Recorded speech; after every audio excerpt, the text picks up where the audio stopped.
A crunch with knee raise.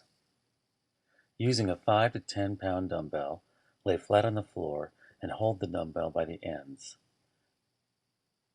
Extend your arms toward the ceiling.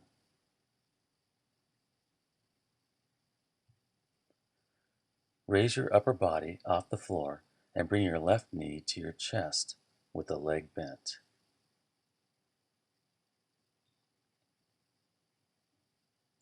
Lower your leg, then your upper body, and repeat with your right knee.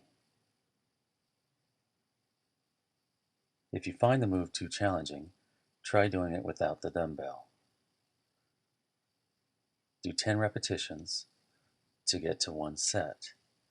Do 3 sets of this exercise.